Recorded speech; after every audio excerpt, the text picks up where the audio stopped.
Hi everybody, this is Linear One. I post on the pipe tobacco subreddit, and recently I've been wanting to try some Prince Albert. Pardon me. I've never tried actually any of the drugstore brands. I think I might have tasted Carter Hall once. I'm really not actually 100% positive on that, but I'm a huge fan of Burley tobaccos in general.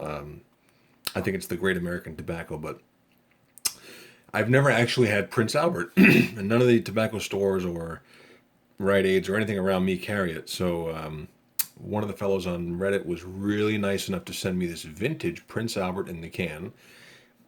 I am not a tin expert. I don't know, how old this stuff is. I really genuinely don't know. I gotta imagine that this is prior to my age group. So this has got to be over 40 years old. I don't think they sold this stuff in the 80s, in the can anyway. But a few things I'm going to open this and we're going to look at it to see if it's still good. But these are actually sealed tins that have never been opened. You can hear there's stuff in them. Hope it's not rat droppings or something.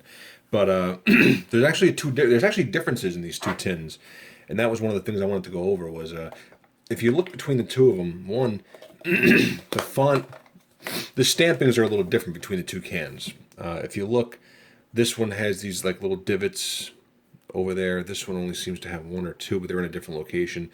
The font is obviously different between the two. There's definitely a difference there in the font. The labels, the printing looks slightly different, especially on the lettering. If you look where it says push up, it looks a little bit different too over there. I don't know if that really comes across well. It's pretty obvious when you're looking at it in real life. On the top of the cans, one actually has the weight stamped into it, 1 5/8 of an ounce, one doesn't. On the back of the cans, let's see here, one has the weight printed on it, one doesn't. So it's kind of redundant on this one with the, oh sorry, that one with the weight's different. But all I'm saying is that they're definitely different. So I think there's two different age groups here. If you look really carefully, it looks a little bit different. Now, I'm not going to go on and on about the tin too much, but this definitely has different font. You can see that really clearly. Not by much, but it's very slightly different. Generally, a rule of thumb whenever you're looking at antiques or anything is the cheaper a product is being made is the more modern something is. That's my opinion. So when I look at these two cans and I see this one, it doesn't have any extra, what I would consider extra metal work or extra embossing, you know. And this one definitely does have it's got the weight embossed on it. Focus. There you go. On both sides, and this one only has embossing on one side. I would tend to think that this one with the less metal work in it, the less embossing, the less stamping, would be the newer one, right? Because it would cost less to produce. That's just my opinion. So this would definitely be the older one, in my opinion. There's always cost cutting measures always go forward in time. Not in the old days. But anyway, so long story short, I want to open one of these. I'll hopefully. I don't know how these things are packed. I'm assuming that like almost any perishable product, there's some kind of a vacuum seal in it or something. I don't think they're packed in nitrogen or anything, but I'm sure they had them airtight at least, if not vacuumed. I also don't know if this is. It's not welded, obviously. I'll be frank. I don't even know how to open these things. I'm just gonna follow the instructions and push up. Maybe I'll have to get a little screwdriver or something to do it. I'm not gonna open the one that I think is older. I think this is the older one just because it's got more stamping on it. So I'm going to leave this one be. Not that I particularly think it's going to be worth $1 million or something, 20 years from now, but I just think it's cool that I think this is one of those older. So, see, this, I feel like that's a hinge. So this thing should just go pop up. I'm hoping that when I open this up, that we get to hear some kind of seal or something pop or fizz or hiss or something. So, I don't know. Let's try it. We're going to listen really carefully. Let's see here. Open other side. push up. Let's see if we can hear a hiss or something.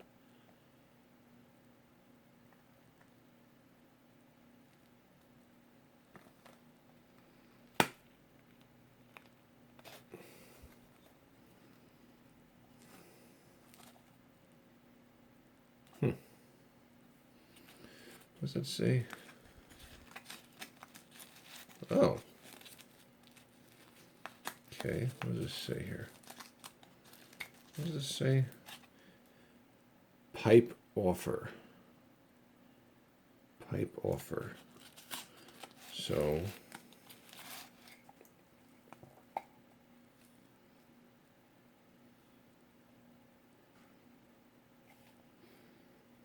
it smells like tobacco. What does this say here? Oh, Dr. Great Valve Pipes. Look at that. Greensboro, North Carolina. Blah, blah, blah, blah, blah. So some kind of offer from Prince Albert. Oh, look at that. Special pipe offer to Prince Albert smokers. Dr. Great Valve. Westbrook. So if I give him 10 of these wrappers and $2, you get a Westbrook pipe. That must have been the top of the line. Or 5 wrappers at $1 and I get a Belvedere. Value Supreme for Prince Albert smokers. Focus. Come on. I want to read this. There we go. There we go.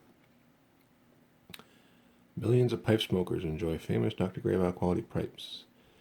Prince Albert offers you the opportunity to get genuine Dr. Grey Valve pipes at a fraction of pipes of this quality. Normally so far. Neat. And this is like a waxy paper. Like, it feels almost like the kind of paper, if anybody ever shoots or anything, like old bullets got wrapped in, like that greasy, waxy paper. So let's see what it actually looks like in here. Oh, I think we're going to have a problem here. Let's see. Okay, so this is kind of like, it's all wrapped up. So I'm thinking this should go back into the tin, wrapped up. I'm not going to transfer it out of the paper, but let's feel the tobacco here. That's pretty dry. Yeah, I don't think this had a vacuum seal on it like I thought. I don't care. I'll smoke a dry tobacco. I don't. Now I'm just going to scoop a little of this into my hand. I want to smell it. Let me see that. What that looks like there. You can hear it's dry. Let me take a smell.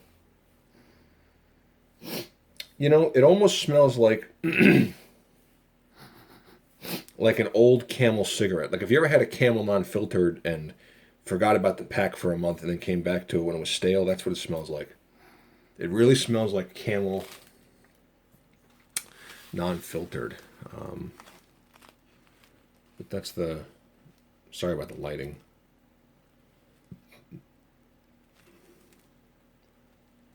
That's it. So my guess is I'm going to just wrap this back up like this. You know, I was really hoping to have like a hiss or something come out of it. I'm going to just shove this jammy back in here. And I think I'm going to try smoking some of this later. Because I actually did buy it to smoke it, believe it or not. This was not like an investment or something, or, you know, for a museum article here. I actually intend to smoke this tobacco. Because that's what tobacco's for. That's what the good people at the R.J. Reynolds, this is R.J. Reynolds, right?